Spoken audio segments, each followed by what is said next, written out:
what you said resonated with me in a way where I kept thinking, we keep thinking of Liberia as free, right? Everyone's with free, liberty, etc. But with freedom comes a lot of responsibility, right? And we don't necessarily tag in the responsibility side of it. It's almost always about the freedom, right? I think there's a lot of ownership that we can take of being Liberian citizens and ownership of the future that we leave for our children, the future that we live now. So anyway, before I Rachel said being an active Liberian. I want to dig into that a little bit more. Rachel, can you say more about being active Liberian and how I can be a better and maybe more active Liberian? Sure. Yeah, so that's actually my favorite note of the citizenship triad, and it's funny that you picked up on that.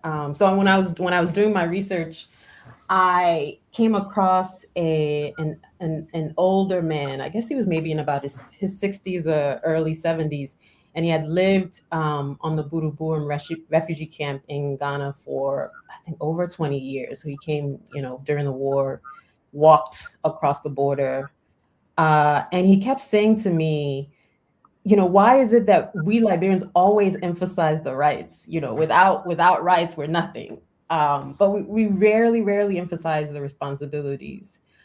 He's not the one who kind of equated citizenship with contribution. It was another person that I spoke to, but I really loved that people kept emphasizing that. And I really believe that it's also a function of the war, that people were able to understand their role as citizens quite differently post-war, given what they saw in terms of people's lack of citizenship, in terms of being involved in fueling armed conflict. So this idea of citizenship as an active practice-based form of citizenship, which then becomes about your contributions, is really, it's pretty much anything. I mean, people say, well, do I have to have money to contribute? No, you don't. Many of you have probably walked along the streets of Monrovia and just seen how completely and utterly filthy the city streets are. So the fact that people throw their trash on the sidewalk, the fact that people don't have a sense of pride of, this is our city, this is something that we need to own. I love that, Cole. We talked about this idea of ownership, right? So unity is also about ownership. That's something very simple in terms of contribution. So are you contributing to ensuring that your environs are clean? That's a form of citizenship. That's a form of contribution. That actually doesn't require any money at all. It just requires a certain level of conscientiousness, a certain level of ownership and responsibility that all of us should kind of take seriously. And then you can talk about the more higher level forms of contribution, such as becoming very involved in the political discourse. So being engaged, being informed, reading the newspapers, listening to the radio. Not all radio is that great, but the fact of the matter is you're kind of engaging in the political discourse, and one of the ways of doing that is to be active in terms of listening to the media, right, or understanding what the media is saying about what's happening across the country. And another form of kind of high level political engagement is also voting in national elections. I mean, I do a lot of work on electoral democracy in Liberia now, and a co-author of mine and I wrote an article recently that we're trying to get through peer review at the moment. And a lot of people don't realize this, but Liberians actually make very strategic decisions when they're voting. They're not just voting based on ethnicity. They're not just voting based on personality. They're also voting based on what we call forum shopping, which is who's going to give me the best results in terms of contributing to my community, in terms of representing me well in the House or the Senate. So if you're voting in national elections, you're engaging in the political discourse, that's a form of contribution, which really requires nothing. It doesn't require any money at all. So that idea of citizenship as contribution, I think, is very unique to the post-war experience of Liberians. And we can take that as, people sometimes when they think about the war, they think about all of the destruction. But a lot of good came out of the war. I know that's going to sound very, very controversial, but I really fundamentally believe that, because there was a certain rupture that took place that completely dismantled the systems as we knew it. And here's an opportunity to build anew, right? Here's an opportunity to do things differently. And one of the ways that I think about that building anew or renewal or repair is through these kind of notions of who we are, and then what do we do to demonstrate who we are as Liberians. Hot FM. Here's a question and either Raptel or Cole could respond. I'm a firm believer in civic education. I think it's so crucial to the development of our country, Liberia. What are your thoughts about civic education right now in current Liberia? The importance. Did you want to go first, Raquel? I just spoke a lot just now, so I'll give you an opportunity to respond first. So the way countries forge citizenship, the way countries make citizens is through civic education. In the United States, in Asian countries, the way you make a citizen is you do it through education, the education system. It's indoctrination, really, right? Orchestrated, organized, planned, and executed indoctrination. That is how Americans wave the flag, and that's how British people are patriotic. That's how Chinese people. This is how the world builds citizens, is through civic education. We are failing miserably at doing this, and we've been failing at doing this since the end of the Civil War. I served in President Sirleaf's administration. I've been vocal about this since then, and I'm still vocal about it now. I'm very disappointed in the Ministry of Education in Liberia for many reasons, but this is going back years. It's not just this administration or the previous one or the one before that. You have to, as a country, understand the responsibility of governance, to keep peace in your country, to keep commitment in your country, to fight anti-corruption, to have people be committed to and devoted to the country. You must teach children who they are and what their duties and responsibilities are to one another and to the country. That is the purpose of education when it comes from the perspective of the government. In the United States, that is what the purpose of education is. Reading and writing and all of that, arithmetic, grow up and be a statistician, grow up and be Raptel Paley, that all that stuff is great. But the foundation of everything and all work that you're going to do as an adult is also based on the understanding that if you're in America, you're an American. If you're in Nigeria, you're a Nigerian. What does that mean? So you're a Nigerian doctor. So you're a Nigerian doctor, PhD holder or whatever it is. So when it comes to the perspective of civic education, it's to breed the people that will carry the torch of the country forward, no matter what the profession is. It's to create the minds that will carry the cause of your country forward, no matter what the career is. And we're failing at that. So we have a lot of professionals that are not patriotic because it was never taught. Patriotism isn't just some butterfly feeling you get in your stomach when you see the flag. And so, I'll pause there. Powerful. Very powerful. I agree 100% with Ko. I think I just don't know what we're teaching our children, whether that be at the elementary or even university level in terms of civics. I think I went to preschool and kindergarten in Liberia, so I don't really know what the curriculum is supposed to entail for primary school kids and junior high kids and high school kids. But whatever they're teaching them, it's like grossly insufficient. Now I know from sort of vaguely that before your father passed away, Franz, before the late Emma Sawyer passed away, he did have, through the Governance Commission, a civics education proposal, and they had put together a very comprehensive curriculum on civics. Where exactly is that? Sorry to throw the question back at the interviewer, but I'm curious to know, because obviously that was a priority for the Governance Commission during his administration. And I'm curious if that's still the case now. From my understanding, and I think my father, before his passing, got very passionate about civic education.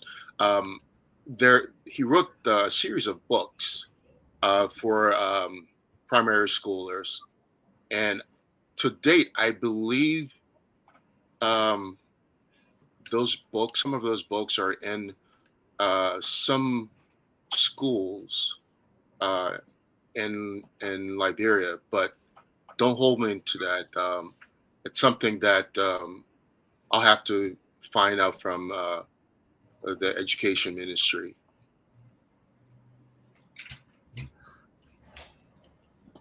Robtel, we're asking you questions though. Just I mean, I think I responded in saying ditto to what Kohu said. I think we have a long way to go. And that's why you have adults who don't recognize that they do have to contribute in some way, shape, or form. That they do have responsibilities as much as they have rights. That foundation is just it's on shaky ground. So as a returning Liberian today, and I'm an adult, I'm not in the school systems. What are some ways, maybe this generation, what are some ways that we can drive to help teach our children, right? Because school isn't the only place our children are learning or should be learning. And it's unreasonable and unfair to put it all in the schools, right? So as a parent, I mentioned I'm a father of 3 boys. What are some things I can do to also teach my children that maybe some other parents who want to teach their children civic responsibility, or just what some of the responsibilities of being a good Liberian citizen, right? What does that mean for us today? And what are some things that we can do actively? Like coming back to your contribution and active citizenry.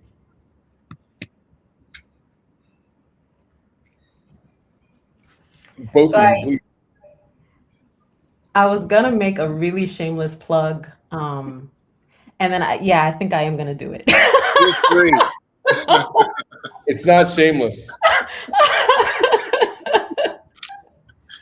So I have 2 children's books, and they have been endorsed. They're anti-corruption children's books, and then people always kind of, when they ask me, when I say I write books about corruption for children, they say, are these how-to manuals? No, they're how not to. They're how not to manuals, but kind of in a nutshell. So there are 2 books. The first book is called Bagba, which in the Bassa language means, that bad thing, and it's loosely translated as corruption. So the first book kind of teaches children, and to a certain extent even adults, about what it means to be corrupt, right? So there are examples and scenarios in the book about people just being corrupt. And then the second book, which I was very intentional about because I wanted to show what it means to be corrupt, but then what it means not to be corrupt. So the second book, the title is Jade, and that word means loosely translated as transparency, integrity, honesty in Bassa as well. And so in that book, the books are about opposites, right? So in that book, you see modeled integrity through the actions of not only the children in the book, but also the adults in the book. And what I love about what I've done in these 2 books is children are the moral compass of Liberia. It's not the adults, because I fundamentally believe that quite often in societies across the globe, not just Liberia, obviously corruption is not a problem just in Liberia. But at the end of the day, children are honest until we teach them otherwise, until we socialize them to be dishonest, until we socialize them to accept dishonesty as kind of the status quo. And so what I do in this book, they're twin characters, Sunday Ma and Sunday Ga, who really are the moral compass of the story. They're the moral compass of Liberia. And I think in many ways, children can also teach us how to be citizens. And as much as we think that we can teach them, I've seen Liberian children kind of scold each other about what not to do and how not to behave. So I think we as adults have as much to learn from Liberian kids and the children in our lives as much as we think they have to learn from us. So that kind of natural, innocent honesty that children have, I think we can cultivate that to be our national pride. How can we make children who have this sort of innocent forms of integrity or forms of integrity kind of practice? How do we make that the kind of the central feature of who we are as a people? So I think read my books. Read my books to your kids. How can we get those books, Read my books to your friends who are adults. But more than that, so the other thing is we made sure that the books are not just in written form, because we recognize that not everybody's going to have access to them. We tried to make them as accessible as possible, but they're still cost prohibitive for a vast, large numbers of people. So we've kind of adapted the books into a stage play where we work with Flomo Theater to put it on stage.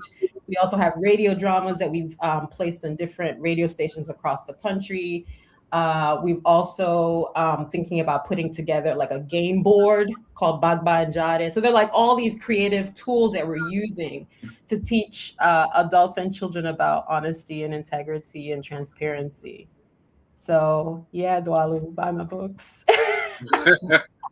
I will do that. I will absolutely do that.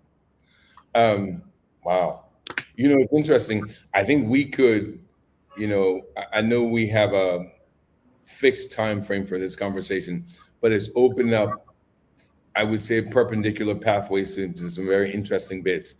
I want to come back though, because I keep thinking about, and I don't want to go down the corruption path, but I think about, this thing about being active Liberian and our kids in a society where we almost, defer to the adult perspective exclusively, and we don't listen to our kids, right?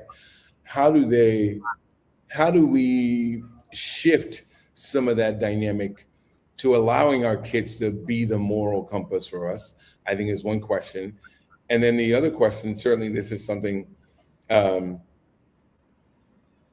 everyone talks about corruption, and what frustrates me sometimes is Liberia is the only corrupt place, right? It's everywhere.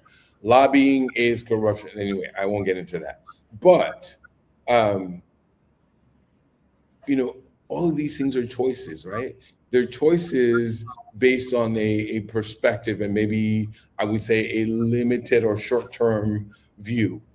How do we not only, allow our kids to teach us and be more of a moral compass, but how do we reinforce our own internal compasses to make better choices around the integrity of our own actions, around the choices we make when we're presented with a negative future, opportunity is what I will call corruption in a nutshell. And how do we really shift that and do something different? And what's that thing inside of us that we can rely on, we can go back to, especially if we're not listening to our children? How do we shift that perspective? Powerful question. And I really love the fact that Raptel is teaching young children through her work. It's for a PhD scholar to write for children. It's profound because I haven't seen the second book, but I do have a copy of the first one. So it's brilliant, really. And I love that she's doing all this creativity around it. What I've come to the conclusion is that corruption, well, obviously is taught, right? It's taught. And so anti-corruption must also be taught.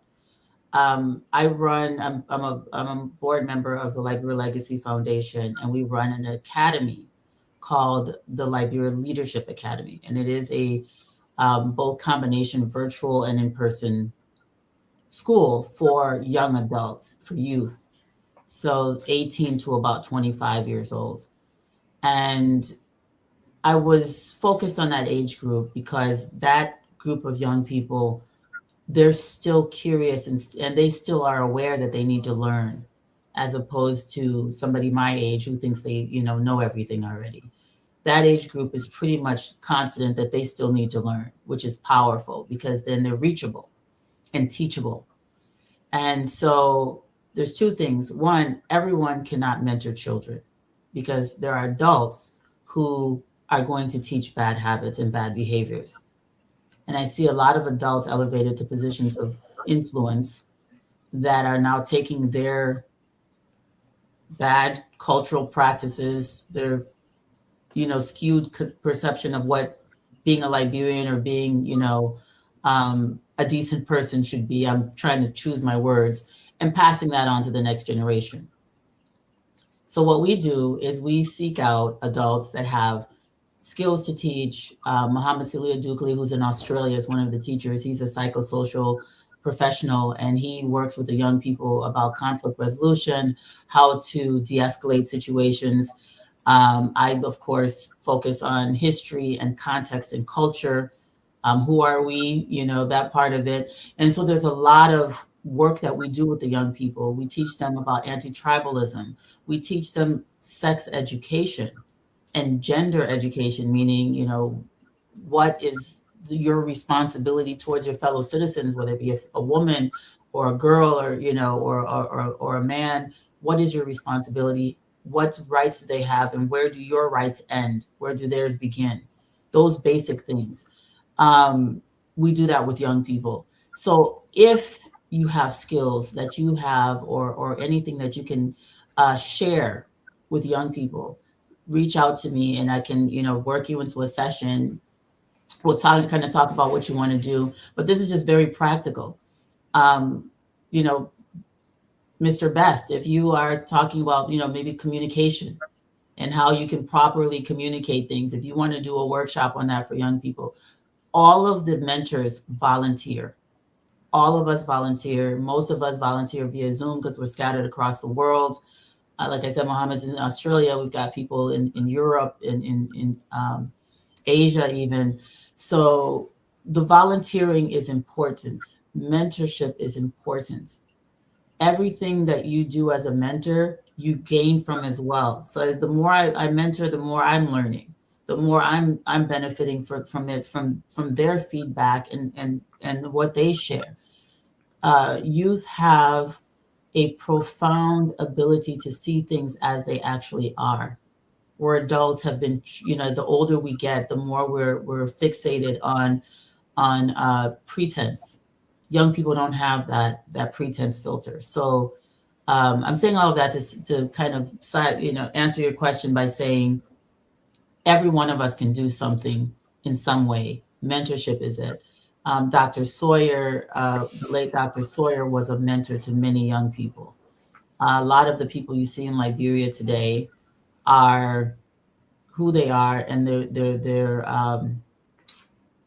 commitment to the country has been directly instilled in them by men like Dr. Sawyer, the late Dr. Amos Collier Sawyer, and some others. There are also young people who were mentored by people and are still being mentored by people who should not be mentoring people. And I have to say that because mentorship is not something everyone should be doing.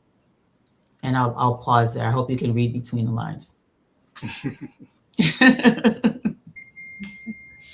I think it's a very valid and powerful point that should not be unsaid. I think it's real. Before I forget, you can sign me up. Oh, wonderful. I've been teaching leadership and certainly computer science or engineering for the better part 3.5 decades. So sign me up. That is awesome. I will definitely reach out to you. Thank you. Let me come in. Too often when we talk about unification, we look at it in the structure of governance, and too often it seems like Raptel was saying. Many people look at expect. Raptel was saying that unification should be a responsibility of every Liberian. That if you see something else, if you got to keep the community clean, you got to teach your kids well and all that kind of thing. But too often Liberian people, especially we see that mostly with dirt on the street. People feel like you can just throw anything on the street because the government is responsible to pay someone to clean that up after them.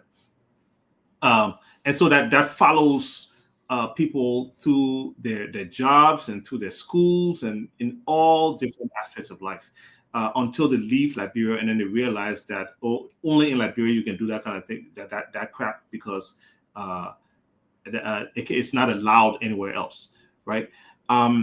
So how do we get it? How do we drill that down into the social conscience to ensure that to help people understand and take responsibility for their own country, for their own republic? I mean, we're talking about is unification the shared economic opportunity? Is it restoring trust in institutions? Is it civic responsibility? Is it telling better stories about Liberia? Is it investing in youth identity and purpose? Is it creating national culture of contribution instead of complaining about the country? Anybody? Somebody? Yes. It's a really good question. By some people might remember that there's a segment in my oration in July 2024 where I talked about this idea of a values-based revolution. And I think this is something we really need to tackle as a country. Is what are our values? What do we value? What's important to us? And once we come up with that kind of covenant with each other, right? Like the value system is a covenant with each other, then it'll become really easy, or it'll become easier to take responsibility and to think about relationships that we maintain and cultivate, right? So one of the things I talked about is this idea that Liberians were really cruel to one another, like really, really like cruel, very, very cruel to one another. And that's something as simple as the way that we speak to one another, like the language that we use and the tone that we use, that we treat each other so poorly, right? We treat foreigners, and I've seen this like, and I respond very viscerally to it, where we'll train a white foreigner who comes to our country much, much better than we treat each other. And for me, that like there's like this painful thing in my gut that just it makes me respond in such a visceral way. So, is cruelty a value that we all hold in high regard, or is civility a value, right? Something as simple as being civil to one another, even if we have differences, right? Like unity is about civility, as far as I'm concerned. Are we people who value hard work, not hook and crook, not getting anything or everything through any means necessary? Right? Is hard work a value that we have? Is civility a value that we have? Is honesty a value that we have? Is transparency a value that we have? So I really feel like what would make Unification Day really concrete for me and meaningful for me is if we came up with a value system, if we came up with a covenant with each other that says, these are the values that we all uphold, even in our differences.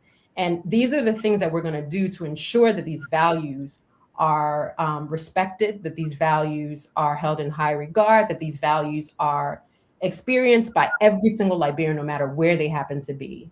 So when you hit the ground in Monrovia, when you hit RIA, you can smell the values, you can taste the values, you can feel the values, that's what I want to see happen. But I think we need to come up with those values collectively. And I think that's one of the ways to really make Unification Day an important day, and one that, Koru loves, that everybody loves, because they know that, this is just a reconfiguration of our value system. Look, I just want to say thank you. That was so powerful. And both of you have been fantastic. Raptel, I know you have a hard stop soon, so I want to make sure we take the time to just check in.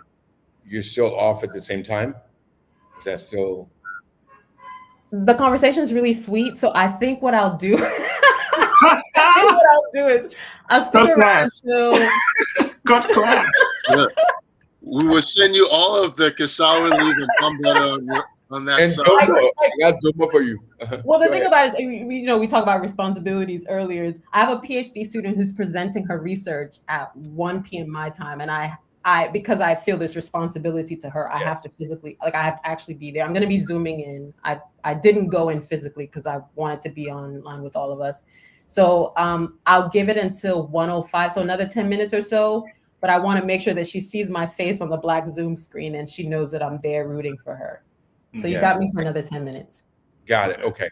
Well, I wanted to say thank you. There were so many great nuggets and bits of information you dropped. I think I would have to go back and reprocess multiple times for that to really land. But the part about values, I kept thinking, when do we talk about or teach values in our current society, right? When I grew up in Liberia, my grandparents, my parents, everybody, the school, everybody seemed to live it, right? Maybe not all the time, but it was really clear there were some basic things you just didn't do, basic ways you just didn't behave, and everybody was aligned with that, right? And so it didn't matter where you were. My father used to say, if you go out of the house and you do this thing, even the neighbors out there will beat you, they'll catch you and spank you. And so I used to always have that in the back of my mind. I am drawn to this whole value thing because we keep talking about Contra and Congo, right? As some of the thing that seems to really divide us. It's such a powerful and driving thing.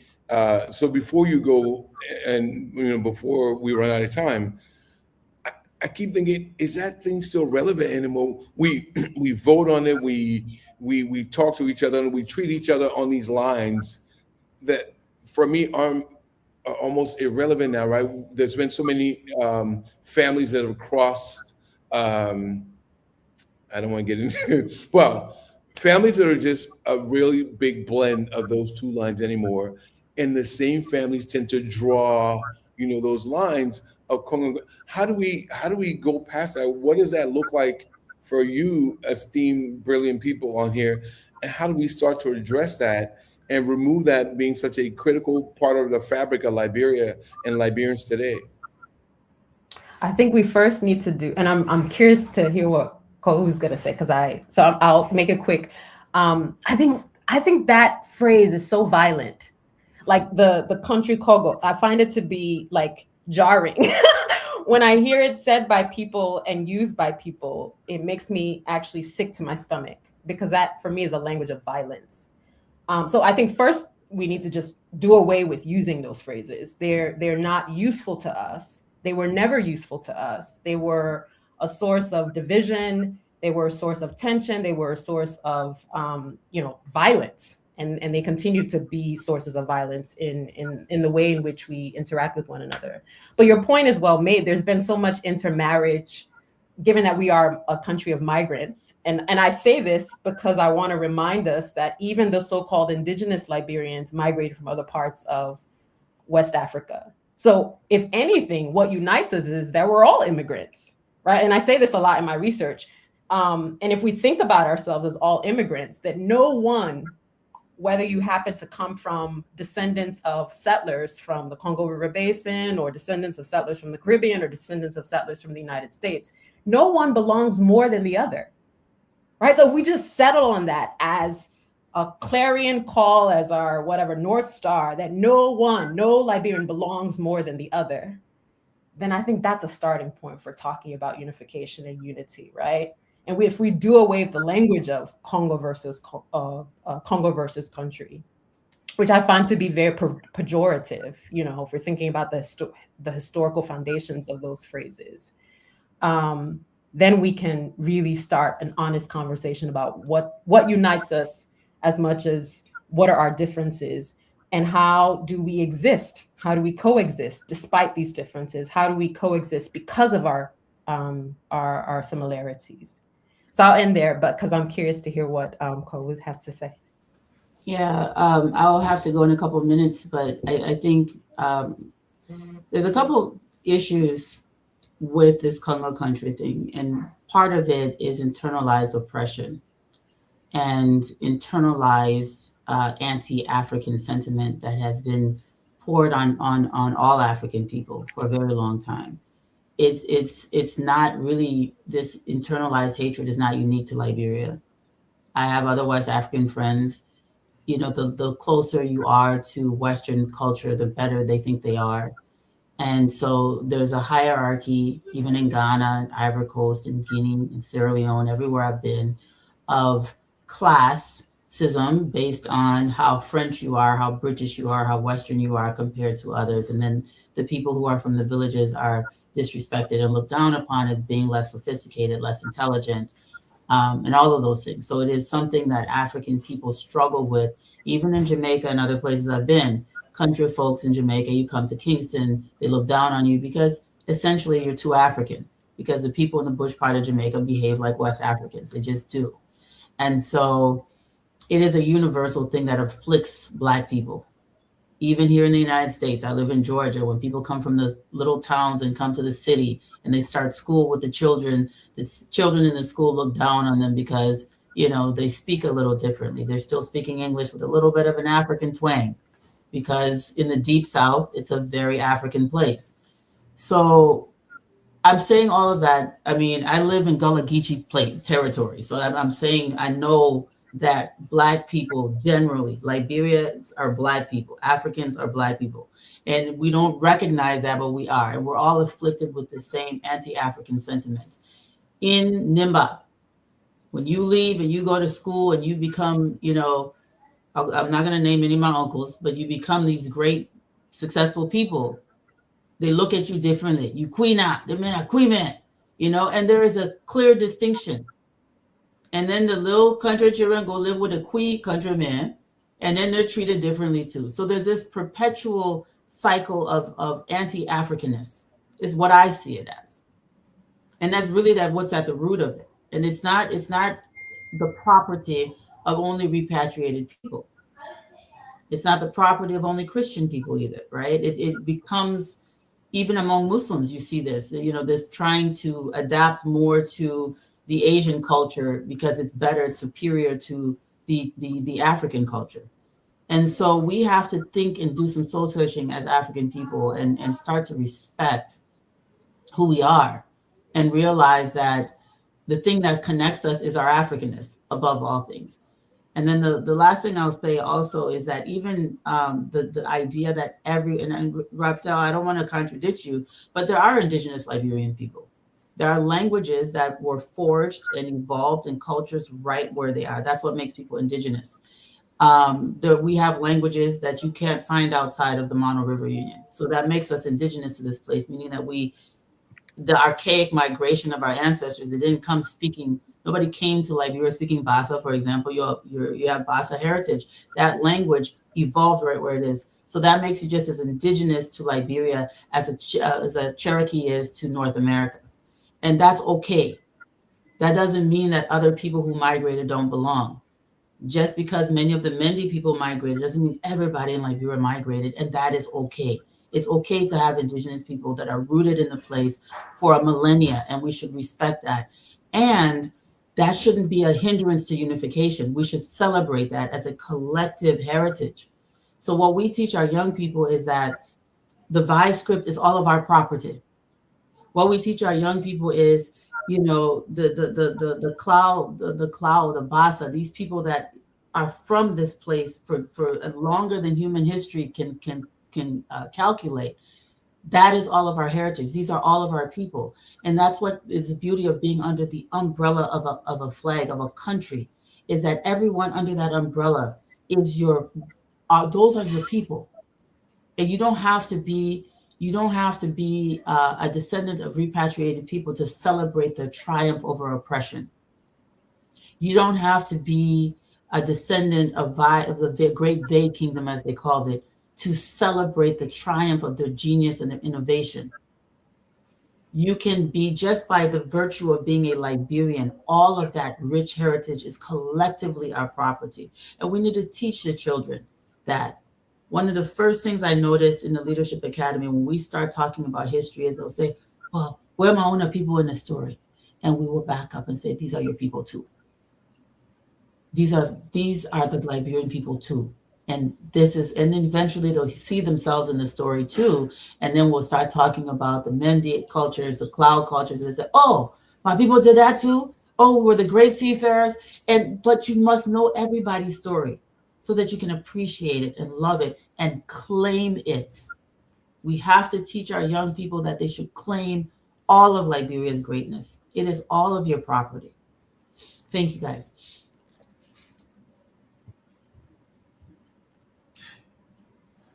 Yeah. Thank you so much, ladies. And I know you got to go very soon, but I think the one thing that stuck in my mind just now was the whole idea of reconciling Liberianness, the national aspect, with your tribal identity. Okay, and I know my parents always told, well, my parents always told them that if anybody asks you what your tribe is, tell them you are Liberian, right? But of course, that's because my father's people came from Barbados and Trinidad and Tobago. My mother's people were actually from somewhere between what is now Lofa and Bapulu, but then they moved to Sanoye, and that's where they made their abode. But and so my mother grew up speaking Pele, so she identifies with that. But our family has been much more ingrained into this idea of nationalism as opposed to tribalism. To some extent, I always poke my mom in the shoulder for not teaching us Pele. She speaks it pretty well, right? Oh wow! And I wish I had the I really took the opportunity to learn one of these. And it's not too late to do that, but now I'm trying to make sure my kids get to learn at least one or two lines.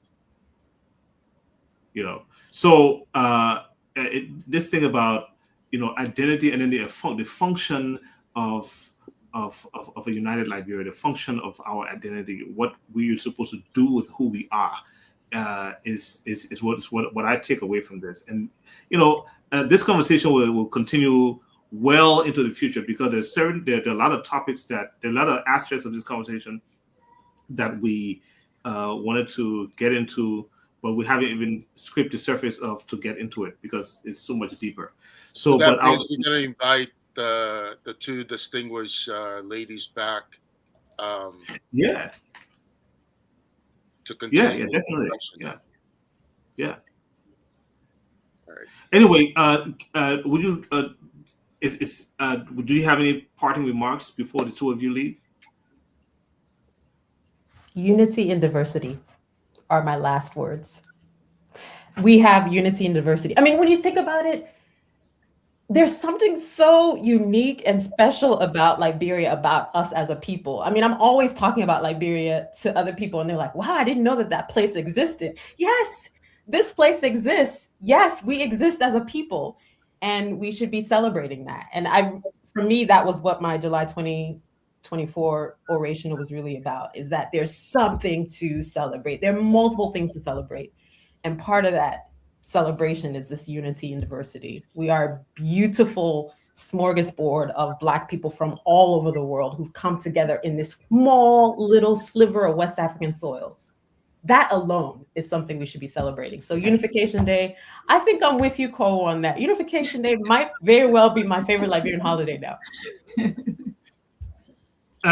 There are two things. There are two main events that I know that really rally Liberians around in Liberia. I'm not sure about around the world, but in Liberia. Number one is 26, Independence Day. Number two is the county sports meet. That county sports meet, depending on who the government is, sometimes they can start, people won't please the government, so they want the head of the government's county to win. And it really gets spoiled, and I hope they stop that kind of behavior. But the counter sports meet, it's another one. But what was I going to say? But Cole had a very unique perspective when we spoke a few days ago, and this is not just about just the indigenous Liberians, but it's about Black people from around the world who, at some point in time, saw Liberia as this haven, and it was growing so much momentum that other people got scared that Liberia would be too powerful a place. I'd Yeah. like to ask you to please expound on that. Oh, I have to run, but okay, really quickly. I mean, and this is probably a different show, and maybe we'll close on this, and you can have us back another time. But in the 1960s, especially the 70s, there started to be this huge influx of people from what was then Rhodesia, South Africa, even African Americans, people from the Caribbean. Even though it started going to Liberia, and it started being, and they weren't just small people, right? These were people, the intellectual giants, the from their countries. Even some of the African American activists were going to Liberia because they were starting to remember the mandate of the country, and people started running in, and there was a reaction. Specifically by the U.S. government against that. Like, what is going on, you know? And so there was a retaliation. But I'll close on this. The purpose for which Liberia was established as an asylum for the oppressed children of Africa, that purpose is a profound purpose. And we've never really lived up to that purpose. It's a work in progress. Our unity is a work in progress. And I think that we all need to understand that so we can work towards it. And I'm very thankful for this conversation and for you all having me on. And Robtel, it's so good to see you again. It's a conversation that I think needs to continue. But my last word is we have to remember who we are. And we have to unite around our mandate as a country. Wow. Good. Thank Thank you very much, ladies. We shall continue this discussion on our next episode of Go Liberia. Dwalu, why are you laughing? Friends, this has been awesome. I want to say thank you, Cole. Robtel, it's so good to see you again. It's been too long. We'll catch up. Cole, good to meet you. And bye, France. Thank all of you brilliant Liberian people for being here, contributing, and doing your own civic duty to be active Liberians and not forgetting what this day means for us. I'm looking forward to the next one. Thank you, thank you, thank you. And thank you to all the other Liberians that joined us or will join in following the conversation. Please do your best. Be your best Liberian that you can be. That's right. Thank you, everybody. Thank Unity you. and diversity, as Robtel said. Yes. Thank you so much for everything. Thank you for joining us. Be sure to like, share, and subscribe. We will do this again very soon, and we'll announce it as we come along. Gentlemen, thank you. Thank you. Good. Thank you, Bye. Thank you, Dwalu. It's been a very, very insightful conversation. Clearly shows that we do have some very, very smart Liberian women Mm-hmm. that can articulate their point. And very impressive, sure. And looking forward on continue this podcast. By when is our next show? Man, you tell me. We probably could do another one next week. We could probably do another one next week. Dwalu, why are you laughing? Why do you always laugh? I'm enjoying the connection with my brothers. Liberia first. Liberia right. all. I mean, look. Let me tell you. There's so much to talk about. Yes. Because in our mandate as Go Liberia, we're here to celebrate Liberia. We're here to reframe leadership, and we're here to activate the future. Those are the three things that this podcast exists to do, right? And so we're not a political, platform. We're here to galvanize the consciousness of everybody who believes in Liberia, and those who are still sitting on the fence about Liberia, and point everybody in the direction that says, look, Liberia is actually greater than we think. But we have to we have to exercise that greatness. That greatness is like a muscle that we just sit around, we put our feet up, and we expect that someone else should do it for us. But actually, we have to do it for ourselves. Absolutely. Agreed. And that once work again, starts now. I'm It sorry. started. No, I was just going to say that work started. It's going to continue, and we will. France asked the question, "When's the next show?" Let's work out one for next week. Let's do that. Yeah. This has been great. This, right? This has been great. Thank you, gentlemen, both of you for your brilliance and hard work. Yeah. All right. Cheers. Cheers. All right.